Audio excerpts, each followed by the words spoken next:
Hello friends, welcome to my YouTube channel easiest solution. Friends, इस video में आज हम देखने वाले हैं परसेंटेज। ये बहुत ही इंपॉर्टेंट टॉपिक होता है। अगर आप किसी गवर्नमेंट जॉब की तैयारी कर रहे हैं तब तो बहुत ज़्यादा क्वेश्चन परसेंटेज से आते हैं, और अगर आप किसी एग्ज़ाम की तैयारी नहीं भी कर रहे हैं तो हमारी डेली लाइफ के लिए ये बहुत इंपॉर्टेंट टॉपिक होता है।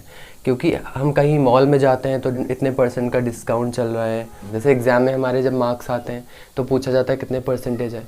तो परसेंटेज सबको आना चाहिए। आप किसी एग्ज़ाम की तैयारी कर रहे हो, पढ़ाई कर रहे हो या ना कर रहे हो, आज के टाइम पे इसका बहुत ज़्यादा यूज़ होता है। तो आज मैं आपको इस वीडियो में बताने वाला हूँ कि परसेंटेज को कैसे कैलकुलेट कर सकते हैं। इसमें हम कुछ ट्रिक्स भी देखेंगे जिसके थ्रू आप बहुत ही जल्दी परसेंटेज को कैलकुलेट कर पाएंगे। तो पहले बात कर लेते हैं कि परसेंटेज होता क्या है। परसेंटेज या प्रतिशत। प्रति का मतलब होता है प्रत्येक, और शत का मतलब होता है 100।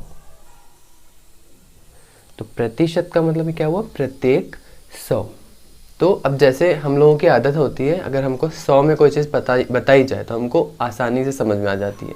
अगर मैं आपसे बताऊं कि मेरे 100 में 80 नंबर है तो आप समझ सकते हैं कि मेरे अच्छे नंबर आए कि ख़राब नंबर है।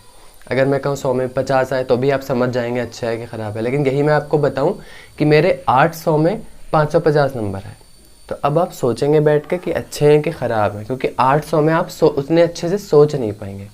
तो 100 में जब चीज़ें होती हैं, 100 में जब उन चीज़ों को बताया जाता है तो हमें आसानी से समझ में आ जाता है। इसीलिए हम परसेंटेज का यूज़ करते हैं। हम कहते हैं नहीं, हमको नहीं जानना तुम्हारे 800 में कितने मार्क्स आए या तुम्हारे 500 में कितने मार्क्स आए, हमको बताओ 100 में कितने आए। अब वो कहेगा 100 में तो आए नहीं मेरे, तो मैं 100 में कैसे बता दूं? तो मैं कहूँगा चलो ठीक है, तुम परसेंटेज कैलकुलेट करके बता दो। तो परसेंटेज से हमको पता लग जाता है कि किसी के 800 में हो, 500 में हो, 600 में हो, उससे हमको मतलब नहीं है। परसेंटेज से हमें पता लग जाता है कि 100 में उसके कितने हैं। तो एक तरीके का ये आप कह सकते हैं एक पैमाना है, एक स्केल है, जिसके थ्रू हम ये मेजर करते हैं कि कोई चीज़ अगर 800 में इतनी है या 500 में इतनी है तो वो 100 में कितनी है। तो 100 में हर चीज़ को देखने का एक तरीका है परसेंटेज। जैसे फॉर एग्जांपल आप किसी मॉल में गए और वहाँ पे एक 500 की शर्ट है जिस पे लिखा है 20% डिस्काउंट।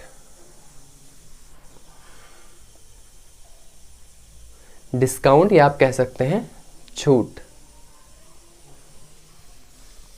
तो 20% की हमको क्या मिल रही है? छूट मिल रही है। 500 की शर्ट है। अब जिनको परसेंटेज नहीं आती होगी उन्हें लगेगा अरे 20 रुपए की छूट है, इसमें क्या फ़ायदा। लेकिन जिन्हें परसेंटेज आता होगा तो वो फ़ौरन कैलकुलेट करेंगे और कहेंगे अरे इतनी ज़्यादा छूट मिल रही है। अब कैसे कैलकुलेट कर सकते हैं आप? फॉर्मूला होता है परसेंटेज का। अगर हमें 500 का 20% कैलकुलेट करना है, 500 हम लिखेंगे गुणा 20, और प्रतिशत जब लगा होता है तो हम लिखते हैं डिवाइड बाई 100। यानी 100 से हम क्या करते हैं? भाग दे देते हैं पूरे को।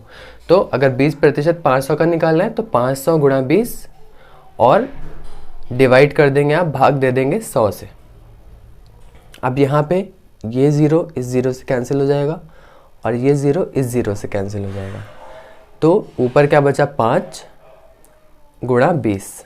तो 5 को हम 20 से गुणा करेंगे तो कितना हो जाएगा?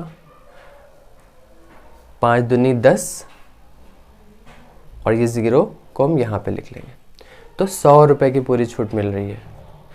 500 पे 100 की छूट, यानी 500 की चीज़ आपको 400 की मिल रही है। और जिनको नहीं आता होगा उन्हें लगेगा 20 रुपये की छूट मिल रही है। तो परसेंटेज बहुत ही इंपॉर्टेंट चीज़ है आज के टाइम पे। ठीक उसी तरह अगर किसी के मान लीजिए 600 मार्क्स का एग्ज़ाम था और उसके मार्क्स आए 420 मार्क्स आए, तो अब ऐसे हमको पता नहीं लग पा रहा है कि उसके अच्छे मार्क्स आए, ख़राब मार्क्स आए। क्योंकि 600 में 420 से हमको क्लियरली हम उस चीज़ को समझ नहीं पा रहे हैं। लेकिन यहीं पे अगर हम परसेंटेज इसकी कैलकुलेट कर लें तो हमको बहुत ही आसानी से पता लग सकता है कि उसके कितने मार्क्स आए। तो इसका फॉर्मूला ये होता है कि आपके जितने मार्क्स आए हैं उसको आप लिखिए ऊपर। आपके 420 मार्क्स आए, आप उसको लिखेंगे ऊपर। कितने में मार्क्स आए आपके? 600 में, उसको आप लिखेंगे नीचे। तो 420 मार्क्स आए थे आपके, कितने में आए थे? 600 में, वो आपने नीचे लिखा और इसको गुणा कर दिए 100 से। तो अब जो आंसर आएगा वो हो जाएगा परसेंटेज। तो यहाँ पे हम इस 0 को इस 0 से काट देंगे, इस 0 को इस 0 से काट देंगे, और 6 से हम इसको कैंसिल करेंगे तो 6 7 42, 6 7 42 और ये 0 यहाँ पे आ जाएगा।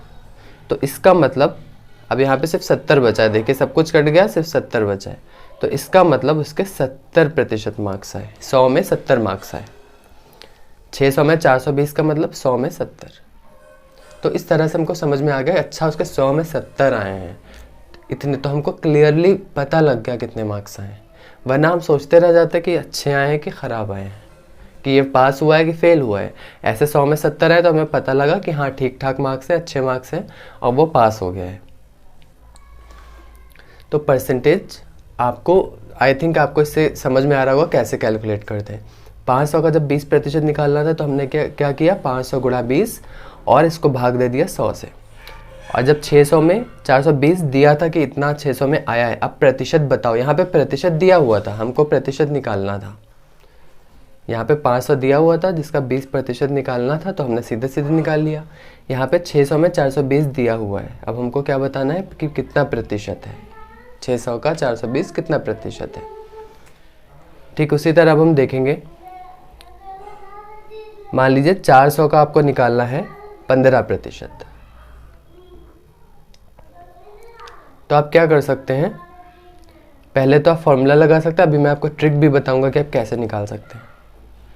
तो जैसे अभी हमने ऊपर देखा 400 गुणा 15 और इसको हम भाग दे देंगे 100 से, 0 कैंसिल हो जाएगा, 15 चक्कू 60। तो 400 का 15% कितना हुआ, 60। अब हम देखेंगे इसकी शॉर्ट ट्रिक कि आप इसको जल्दी से कैसे निकाल सकते हैं। तो 10% का मतलब होता है, आपको ये चीज़ें याद होनी चाहिए। 10% को हम लिख सकते हैं 1/10। कैसे लिख सकते हैं, क्योंकि देखिए अभी मैंने आपको बताया प्रतिशत का मतलब होता है 100 से भाग देना। तो 10% यानी 10% का मतलब हुआ 10, और इसको आप भाग देंगे 100 से। तो ये 0 कैंसिल हो गया, तो कितना हो गया, 1/10। तो जब भी प्रतिशत दिया हो और आपको उसको भिन्न में या फ्रैक्शन में कन्वर्ट करना हो, तो आप क्या करेंगे, 100 से भाग दे देंगे। तो यहाँ पे हमने 100 से भाग दे दिया, ये हो गया हमारा 1/10। तो 10% का मतलब होता है 1/10। अब कोई आपसे बोले 400 का 10% निकालो, तो 10% का मतलब होता है 1/10। आप सीधे 10 से भाग दे दीजिए इसको, आ गया 40। ठीक उसी तरह आप सोच रहे होंगे 15% को हम कैसे लिखेंगे, तो 15% को हम लिखेंगे, अब इसको प्रतिशत में लिखने के लिए हम 100 से भाग देंगे, 15/100। अब इसको हम 5 की टेबल से इसको कैंसिल करेंगे, तो 5 3 15, 5 दूनी 10, तो ये हमारा आ गया 3/20। तो 15% का मतलब होता है, 15% का मतलब होता है 3/20। अब कोई बोले, अब यहाँ वाला क्वेश्चन देखते हैं हम, 400 का 15%, अब इसको इससे निकालते हैं। तो 400 का 15% निकालने के लिए आप सीधे क्या करिए, 400 गुणा 3/20। तो इसको इससे हमने कैंसिल किया, 2 दूनी 4 और ये 0, 20 3 60।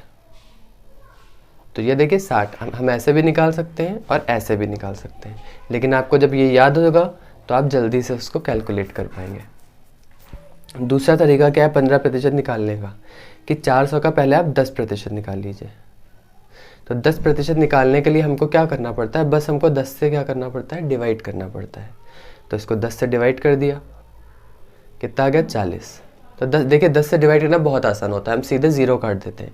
यहाँ पे क्या था, 20 से डिवाइड करना था, तो हमको 0 काटा, फिर हमने 2 से इसको काटा, तो यहाँ पे 2 काम करने पड़े। यहाँ पे हमने सीधे 0 काट दिया, और अपॉन में 1 होता है तो उसका कोई मतलब नहीं होता है, तो इसीलिए हमको क्या करना पड़ा, खाली 0 काटना पड़ा, सीधे 40 आ गया। अब 10% है 40, 10% है 40, तो 5% कितना हुआ, 5% हो गया 20, दोनों को ऐड कर दिया, आ गया 60, 15% हो गया 60। तो इस तरह से हम परसेंटेज को शॉर्ट ट्रिक से कैलकुलेट कर सकते हैं। यानी पहले हमने 10% निकाल लिया और फिर उसका आधा कर दिया और दोनों को ऐड कर दिया। ये बोलने में टफ लग रहा है, समझाने में टफ लग रहा होगा आपको, हो सकता है, लेकिन जब आप इसको मेंटली कैलकुलेट करते हैं तो ये फ्रैक्शंस ऑफ सेकंड में हो जाता है। तो आई होप आपको ये वीडियो समझ में आया होगा। अगर समझ में आया तो लाइक करिए, चैनल को सब्सक्राइब करिए और ज़्यादा से ज़्यादा शेयर करिए। Thank you.